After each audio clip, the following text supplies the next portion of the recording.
Le jour se lève lentement sur Montpellier, enveloppant la ville d'une lumière douce qui contraste profondément avec la tension intérieure qui habite certains de ses habitants, comme si la sérénité apparente du monde extérieur cherchait à masquer les fractures invisibles qui se creusent dans les consciences. Dans ce calme trompeur, une décision capitale vient d'être prise, une décision qui ne pourra plus être annulée ni même atténuée par le temps. Boris Lemierre n'a pas trouvé le sommeil durant toute la nuit, enfermé dans sa voiture comme dans une prison silencieuse où chaque pensée revenait l'assaillir avec une intensité croissante, l'obligeant à revivre les événements récents sans pouvoir s'en détacher.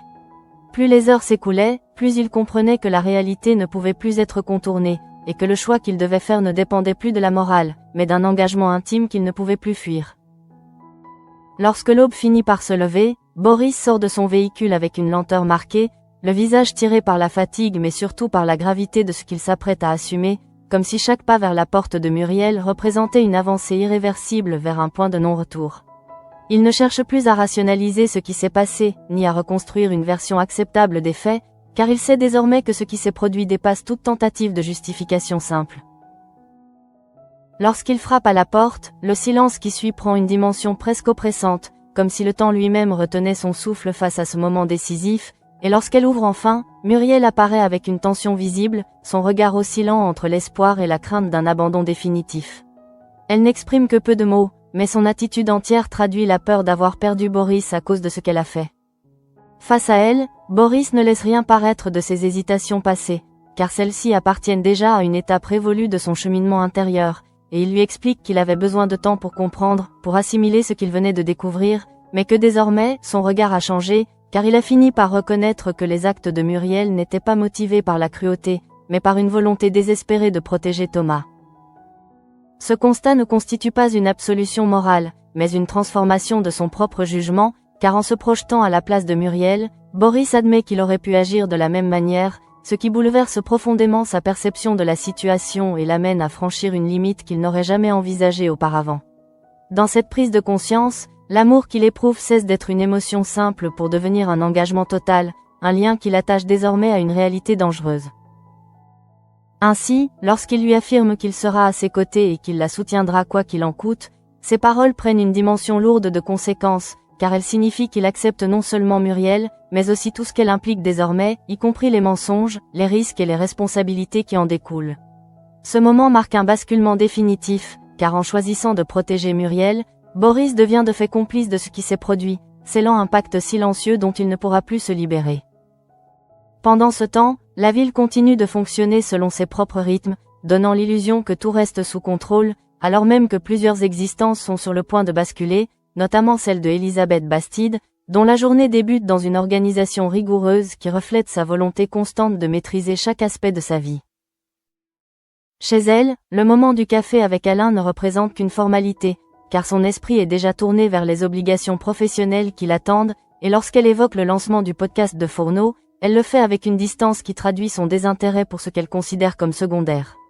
Son refus d'assister à la soirée ne relève pas d'un simple empêchement, mais d'une hiérarchisation claire de ses priorités, où toute activité ne servant pas directement ses objectifs est immédiatement reléguée au second plan.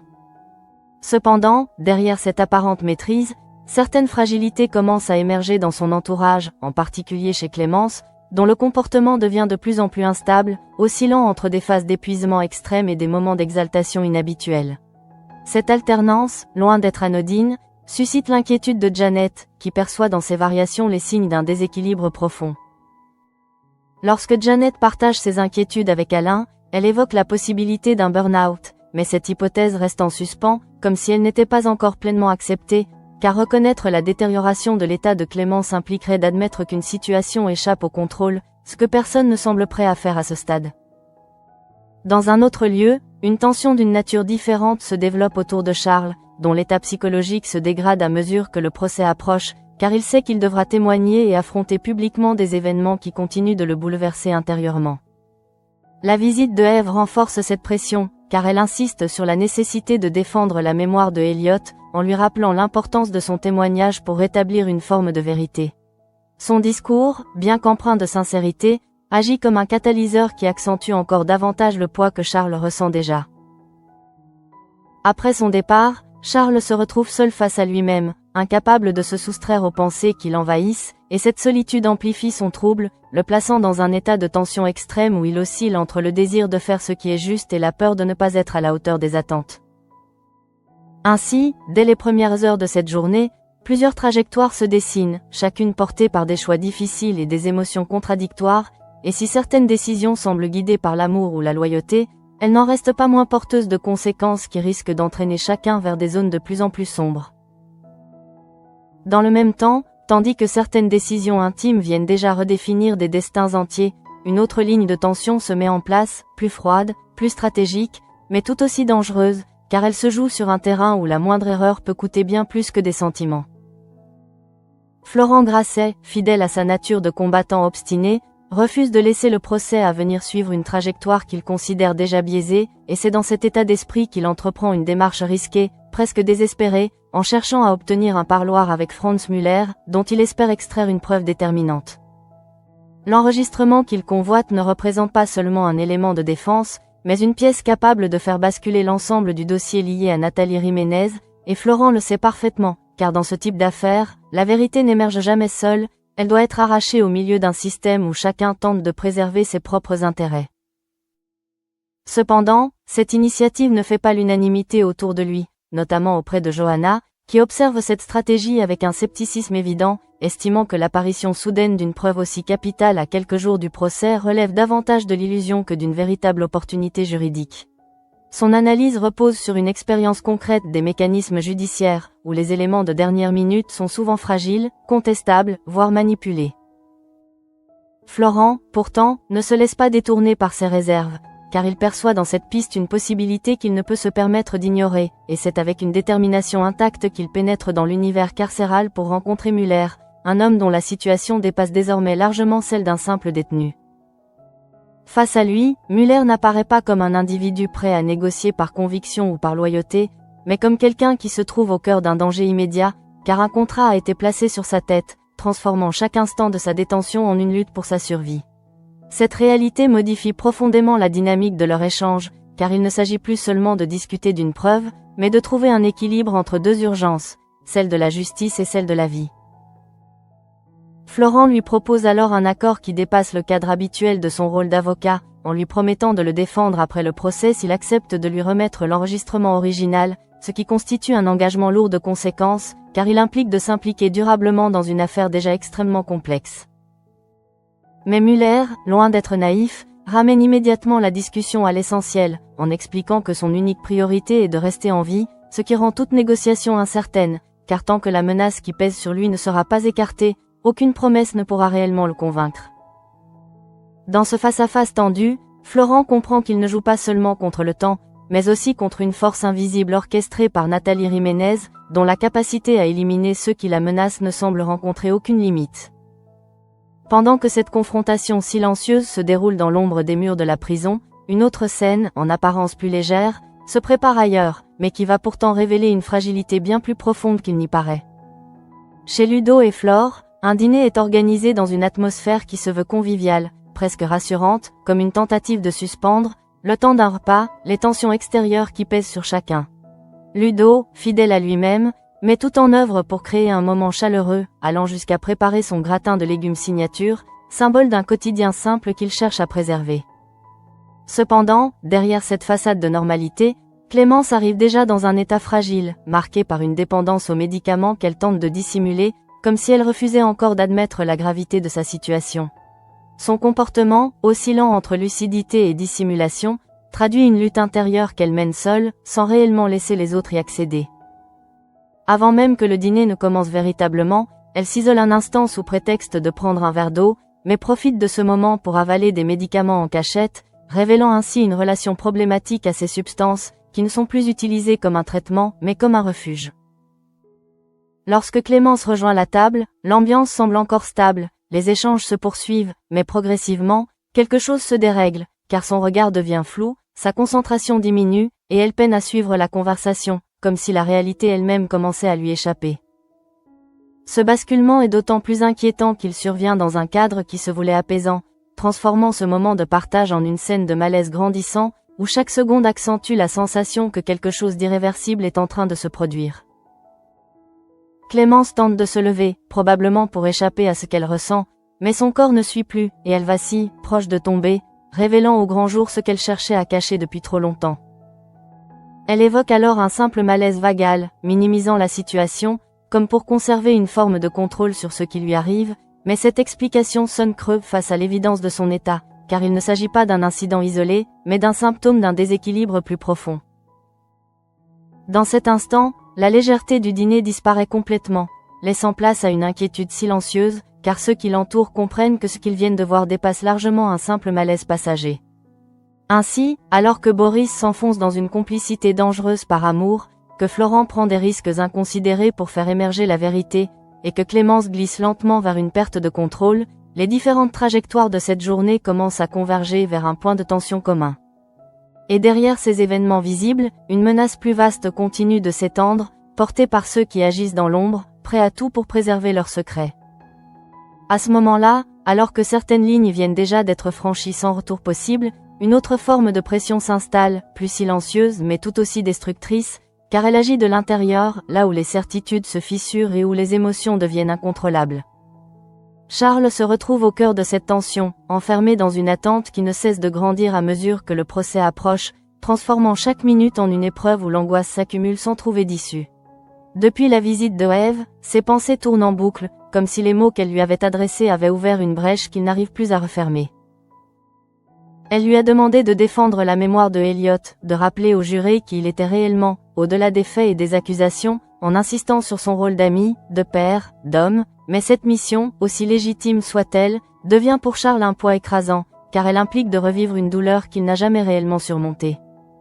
Lorsqu'il se retrouve seul après son départ, le silence qui l'entoure ne lui offre aucun répit, car il ne parvient pas à échapper à ce mélange de colère, de tristesse et de peur qui le submerge progressivement, créant en lui une tension proche de la rupture. Ce qu'il ressent ne se limite pas à une simple appréhension liée à son témoignage, mais s'apparente à une lutte intérieure où il doit choisir entre la vérité et sa capacité à l'assumer publiquement. Dans cet état fragile, chaque souvenir lié à Elliot revient avec une intensité décuplée, comme si le passé refusait de rester à sa place, s'imposant à lui avec une force qu'il ne contrôle plus, et cette accumulation d'émotions finit par le pousser au bord de l'explosion, sans qu'il puisse trouver un moyen de se stabiliser. Pendant ce temps, ailleurs, la tension ne cesse de croître autour de Nathalie Jiménez, dont l'influence continue de s'étendre malgré son absence physique, prouvant que son pouvoir repose moins sur sa présence que sur la peur qu'elle inspire. Le contrat placé sur la tête de Franz Müller en est la preuve la plus évidente, transformant la prison en un lieu où même les murs ne garantissent plus la sécurité. Cette menace permanente modifie l'équilibre de toute l'affaire, car elle ne vise pas seulement à éliminer un témoin gênant, mais aussi à envoyer un message clair à tous ceux qui pourraient être tentés de s'opposer à elle, installant un climat de terreur qui dépasse largement le cadre judiciaire. Dans ce contexte, la démarche de Florent Grasset prend une dimension encore plus risquée, car en cherchant à obtenir l'enregistrement détenu par Müller, il s'expose directement à cette violence invisible, acceptant de se placer dans une position où il pourrait devenir lui-même une cible. Ce danger, bien qu'implicite, n'échappe pas à ceux qui l'entourent, notamment Cécile Baker, dont les inquiétudes ne se limitent pas à des considérations professionnelles, mais s'inscrivent dans une crainte plus personnelle, liée à l'impact que cette affaire pourrait avoir sur leur vie commune. Lorsqu'elle évoque la manière dont Baker pourrait réagir aux déclarations de Florent sur la police, elle ne cherche pas seulement à anticiper une réaction institutionnelle, mais aussi à mesurer les conséquences que ses choix pourraient entraîner, révélant ainsi un décalage croissant entre la logique combative de Florent et la prudence qu'elle tente de maintenir. Dans ce climat de tension, les discussions autour du procès prennent une importance particulière, notamment lorsque Claudine explique à Ève le déroulement des audiences à venir, en soulignant que le comportement de Nathalie Jiménez risque de jouer contre elle, car il ne suscite aucune empathie auprès des jurés. Cette analyse, bien que rationnelle, ne suffit pas à apaiser les inquiétudes, car chacun comprend que dans ce type d'affaires, la logique ne prévaut pas toujours, et que les émotions, les perceptions et les manipulations peuvent influencer le verdict de manière imprévisible. Parallèlement, la vie continue de suivre son cours dans d'autres sphères, mais même ces espaces apparemment éloignés du drame principal finissent par être rattrapés par une forme de tension latente. Kira informe ainsi Fourneau de l'absence d'Elisabeth à la soirée d'inauguration du podcast, une information qui, bien que secondaire en apparence, déclenche chez lui une réaction révélatrice de son besoin de reconnaissance. Il tente immédiatement de la convaincre de changer d'avis, mais se heurte à un refus catégorique, ce qui souligne une nouvelle fois le contrôle qu'Elisabeth exerce sur ses choix et son indépendance vis-à-vis des attentes extérieures.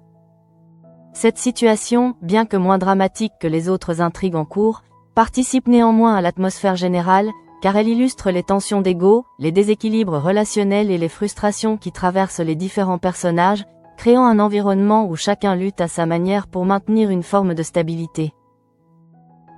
Mais c'est peut-être dans les instants les plus ordinaires que la réalité se révèle avec le plus de force, notamment lorsqu'Ève, après avoir tenté de soutenir Charles, choisit de se rendre auprès de Muriel pour passer du temps avec Thomas. Ce déplacement, en apparence anodin, prend une dimension particulière dans le contexte actuel, car il met en contact direct deux mondes qui s'ignorent encore partiellement, celui de la vérité judiciaire et celui du secret que Boris et Muriel tentent de protéger. Muriel, désormais liée à Boris par un engagement tacite, se trouve dans une position de plus en plus fragile, car chaque interaction devient potentiellement dangereuse, chaque regard pouvant être interprété, chaque parole pouvant révéler ce qui doit rester caché. La présence d'Ève, avec tout ce qu'elle représente en termes de justice et de mémoire, crée ainsi une tension invisible, comme si deux réalités parallèles venaient se frôler sans encore entrer en collision. Dans cet enchevêtrement de situations, une évidence commence à s'imposer, les différentes intrigues ne sont pas indépendantes, mais convergent progressivement vers un point où les choix de chacun risquent d'avoir des conséquences sur tous les autres. Boris, en choisissant Muriel, s'est engagé sur un chemin dont il ne maîtrise pas encore toutes les implications. Florent, en poursuivant sa quête de vérité, s'expose à des dangers qu'il ne peut anticiper totalement. Charles, en se préparant à témoigner, se confronte à ses propres limites. Et autour d'eux, d'autres personnages oscillent entre inquiétude, déni et tentative de contrôle. Ainsi, derrière l'apparente dispersion des événements, une mécanique plus vaste est en train de se mettre en place, une mécanique où chaque décision alimente une tension globale qui ne cesse de croître. Et à mesure que cette tension augmente, une question devient inévitable. Qui sera le premier à céder lorsque tout basculera? Dans le prolongement de ces tensions qui s'entrelacent et s'intensifient sans jamais réellement éclater, la journée avance en installant un climat de plus en plus lourd, comme si chaque personnage, sans en avoir pleinement conscience, se rapprochait d'un point de rupture où les apparences ne suffiront plus à masquer la vérité. Chez Clémence, le malaise survenu lors du dîner ne peut plus être réduit à un simple incident isolé, car les signes qui l'ont précédé, tout comme ceux qui l'ont suivi, révèlent une dégradation progressive de son état, alimentée par une dépendance aux médicaments qu'elle tente encore de dissimuler. Lorsqu'elle affirme qu'il ne s'agit que d'un malaise vagal, elle ne cherche pas seulement à rassurer les autres, mais surtout à se convaincre elle-même qu'elle garde le contrôle, alors même que son corps et son esprit semblent lui échapper peu à peu. Cette tentative de normalisation traduit un mécanisme de défense classique, où la peur de reconnaître une faiblesse devient plus forte que la volonté d'y remédier. Autour d'elle, Ludo et Flore ne peuvent ignorer ce qu'ils viennent de voir, même si leur réaction reste mesurée, comme s'il hésitait encore à franchir le seuil qui consisterait à confronter directement Clémence à la réalité de son état. Cette retenue, bien qu'empreinte de bienveillance, risque de retarder une prise de conscience pourtant nécessaire. Dans le même temps, ailleurs, les tensions liées au procès continuent de s'accumuler, alimentées par des informations qui, bien que fragmentaires, dessinent un tableau de plus en plus inquiétant. Franz Müller, déjà fragilisé par sa position de témoin clé, se trouve désormais dans une situation où sa survie dépend autant de sa capacité à rester discret que de la protection dont il pourrait bénéficier, ce qui rend toute interaction avec lui particulièrement risquée. Le fait qu'il ait déjà échappé à une tentative d'agression lors d'une promenade en détention confirme que la menace qui pèse sur lui est concrète, immédiate, et qu'elle ne se limite pas à une intimidation abstraite. Cette réalité renforce la gravité des choix de Florent Grasset, car en cherchant à obtenir l'enregistrement original, il ne se contente pas d'agir en avocat, mais s'inscrit dans un rapport de force où il doit composer avec des enjeux qui dépassent largement le cadre légal. Chaque parole échangée avec Müller devient ainsi un acte potentiellement dangereux, chaque promesse un engagement qui pourrait avoir des répercussions inattendues. Dans ce contexte, la figure de Nathalie Jiménez apparaît comme un point de convergence de toutes les tensions, car c'est autour de son influence que se cristallisent les peurs, les stratégies et les risques. Son absence physique ne diminue en rien son pouvoir, au contraire, elle renforce son aura, car elle agit à distance, laissant planer une menace diffuse qui rend chaque situation instable. Pendant que ces enjeux se développent dans les sphères judiciaires et criminelles, la vie quotidienne continue de révéler d'autres formes de déséquilibre, plus discrètes mais tout aussi significatives. Chez Fourneau, par exemple, Les tensions conjugales prennent une tournure révélatrice lorsque sa femme exprime son agacement face à son indisponibilité constante, soulignant une incapacité à trouver un équilibre entre ses ambitions professionnelles et sa vie personnelle. Cette situation, bien que moins dramatique en apparence, met en lumière une dynamique où la réussite extérieure se construit parfois au détriment des relations les plus proches. Fourneau, absorbé par ses projets, semble incapable de mesurer pleinement l'impact de ses choix sur son entourage, ce qui crée un décalage croissant entre ses priorités et celles de sa compagne, accentuant ainsi une fracture qui pourrait, à terme, devenir irréversible. Dans cette mosaïque de tensions, Elisabeth Bastide continue de tracer sa propre trajectoire avec une détermination froide, refusant de se laisser entraîner dans des considérations qu'elle juge secondaires, mais cette posture, aussi solide qu'elle paraisse, repose sur un équilibre fragile, car elle implique de maintenir un contrôle constant sur des variables de plus en plus nombreuses. Sa décision de ne pas assister à la soirée de Fourneau, bien qu'anodine en apparence, s'inscrit dans une logique plus large de sélection et de hiérarchisation, où chaque interaction est évaluée en fonction de son utilité, ce qui renforce son isolement tout en consolidant son pouvoir. Cependant, cette maîtrise ne l'empêche pas d'être entourée de situations qui échappent progressivement à toute logique de contrôle, notamment à travers l'évolution de l'état de clémence ou les répercussions indirectes du procès Jiménez, qui pourrait, à terme, affecter des cercles bien plus larges que prévu. Dans un autre registre, la pression exercée sur Charles atteint un niveau critique, car plus le moment de son témoignage approche, plus il ressent le poids des attentes qui reposent sur lui, et cette accumulation de tensions finit par créer un état d'instabilité où la moindre étincelle pourrait provoquer une réaction disproportionnée. Son isolement émotionnel, accentué par la difficulté à partager ce qu'il ressent réellement, contribue à amplifier son malaise, le plaçant dans une position où il doit affronter seul une situation qui dépasse ses capacités habituelles de gestion du stress. Pendant ce temps, Eve, convaincue d'agir pour une cause juste, ne mesure pas nécessairement l'impact de sa pression sur Charles, car en cherchant à défendre la mémoire d'Elliot, elle projette sur lui une responsabilité qui, bien que légitime, devient difficile à porter dans son état actuel. Ainsi, les relations entre les personnages se complexifient, chacun agissant selon ses propres motivations, mais contribuant malgré lui à une tension globale qui ne cesse de s'intensifier. Et au cœur de cette dynamique, la situation de Muriel et de Boris Lemierre continue d'évoluer dans une direction particulièrement dangereuse, car leur alliance, fondée sur un secret lourd, les place dans une position où la moindre erreur pourrait avoir des conséquences irréparables. Leur lien, renforcé par la décision de Boris de la protéger, devient à la fois une source de force et une faiblesse majeure, car ils reposent sur une vérité qu'ils doivent impérativement cacher, ce qui les contraint à vivre dans une vigilance permanente.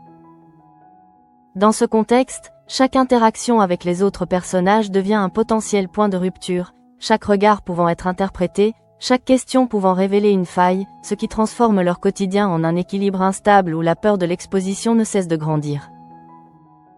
Ainsi, à mesure que la journée avance, les différentes intrigues se rapprochent les unes des autres, formant un réseau de tensions où chaque élément influence les autres, créant une situation de plus en plus complexe et imprévisible.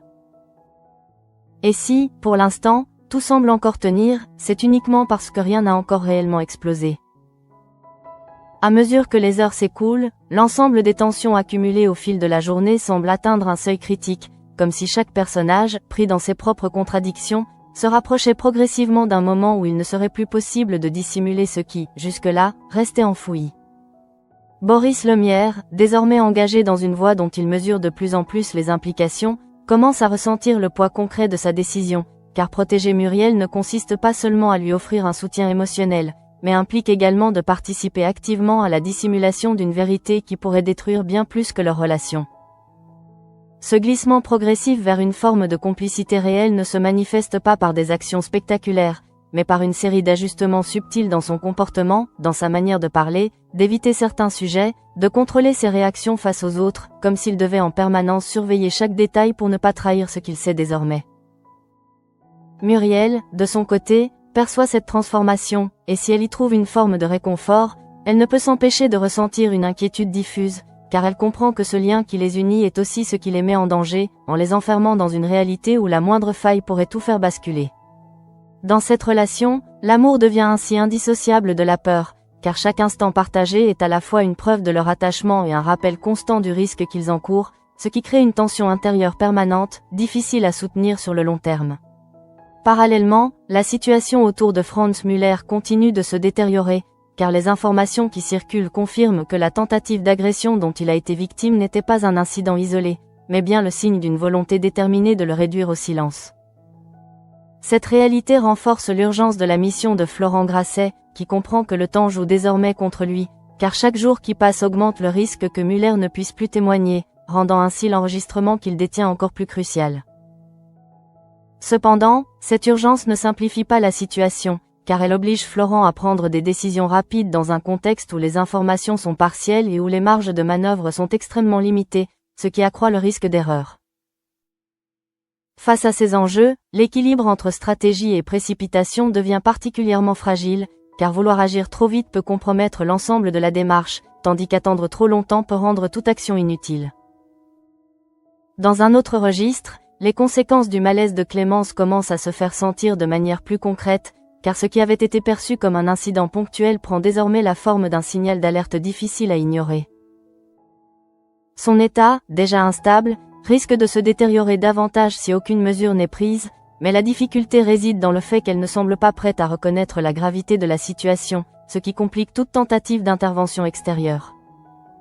Autour d'elle, les réactions restent encore prudentes, comme si chacun hésitait à franchir la limite entre l'inquiétude et l'action, mais cette hésitation pourrait s'avérer dangereuse, car elle laisse le temps au problème de s'aggraver. Dans le même temps, les tensions émotionnelles autour de Charles atteignent un niveau où la stabilité devient incertaine, car l'accumulation des pressions, combinée à son incapacité à exprimer pleinement ce qu'il ressent, crée un déséquilibre qui pourrait se manifester de manière imprévisible. Son rôle dans le procès ne se limite pas à un témoignage technique, mais implique une exposition personnelle qui le confronte directement à ses propres limites, ce qui transforme cette épreuve en un véritable test psychologique. La présence constante de la mémoire d'Elliot dans ses pensées agit comme un facteur aggravant, car elle empêche toute forme de distanciation émotionnelle, rendant chaque réflexion plus intense, plus difficile à contenir. Dans ce contexte, la pression exercée par Eve, bien que motivée par une volonté sincère de justice, contribue involontairement à accentuer cette tension, car elle projette sur Charles des attentes qu'il n'est pas certain de pouvoir satisfaire. Ainsi, les relations entre les personnages deviennent de plus en plus complexes, car chacun agit selon ses propres objectifs, sans toujours mesurer l'impact de ses actions sur les autres, ce qui crée un enchevêtrement de situations où les intentions, même positives, peuvent produire des effets négatifs. Dans ce climat général, l'ombre de Nathalie Jiménez continue de planer sur l'ensemble des événements, agissant comme une force invisible qui influence les décisions, oriente les comportements et maintient un niveau de tension constant. Sa capacité à agir à distance, à imposer sa volonté sans apparaître directement, renforce son pouvoir, car elle devient une présence omniprésente, difficile à contrer, presque insaisissable. Cette situation crée un déséquilibre profond, car elle place les autres personnages dans une position de réaction permanente, les obligeant à anticiper des actions qu'ils ne peuvent pas toujours prévoir, ce qui limite leur capacité à reprendre le contrôle. Dans ce contexte, la convergence des différentes intrigues devient de plus en plus évidente, car les actions de chacun commencent à interférer les unes avec les autres, créant un réseau de dépendance où une seule décision peut avoir des répercussions en chaîne. Boris et Muriel, en protégeant leurs secrets, influencent indirectement le climat général de méfiance. Florent, en cherchant la vérité, perturbe un équilibre fragile. Charles, en se préparant à témoigner, devient un point de tension central. Clémence, en perdant le contrôle, introduit une instabilité supplémentaire. Ainsi, sans qu'aucun événement spectaculaire ne se produise encore, la situation globale évolue vers un état de saturation, où chaque élément contribue à augmenter la pression, rapprochant l'ensemble des personnages d'un moment où tout pourrait basculer. Et à mesure que cette pression augmente, une évidence s'impose. Il ne s'agit plus de savoir si quelque chose va céder, mais de déterminer quand et comment cela se produira. À l'approche de la fin de cette journée marquée par des décisions lourdes et des tensions croissantes, une forme de calme apparent semble s'installer, comme si chaque personnage tentait instinctivement de retrouver un équilibre, sans toutefois parvenir à effacer ce qui s'est déjà profondément ancré dans leur réalité respective.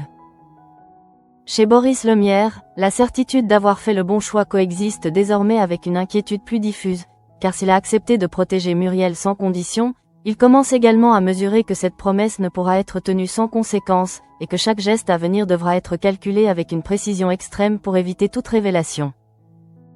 Ce sentiment ne se traduit pas encore par une remise en question, mais plutôt par une vigilance accrue, presque instinctive, qui modifie sa manière d'interagir avec le monde extérieur, comme s'il devait désormais filtrer chacune de ses réactions pour maintenir la cohérence du secret qu'il partage avec Muriel.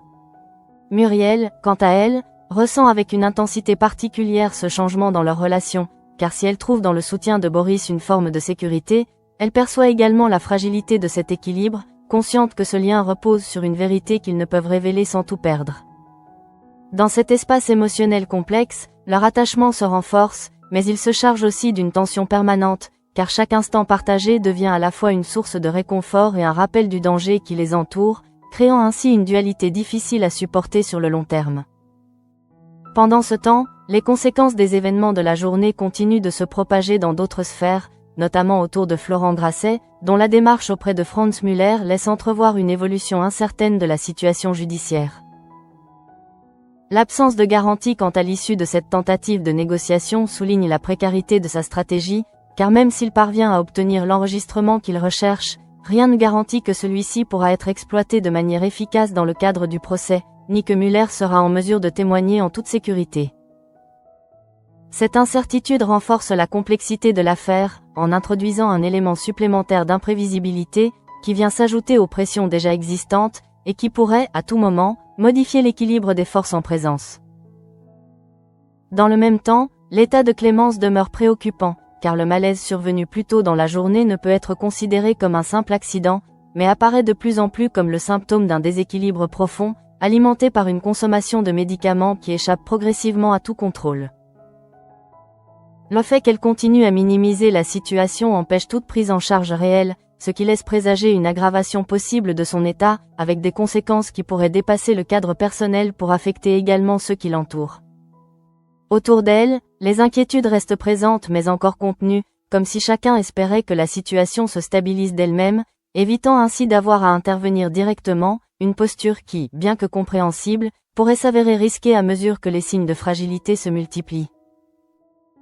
Par ailleurs, la tension intérieure de Charles ne cesse de croître, car à mesure que le moment de son témoignage se rapproche, il devient de plus en plus difficile pour lui de maintenir une forme de stabilité émotionnelle, chaque pensée liée à Elliot venant raviver des émotions qu'il ne parvient pas à canaliser.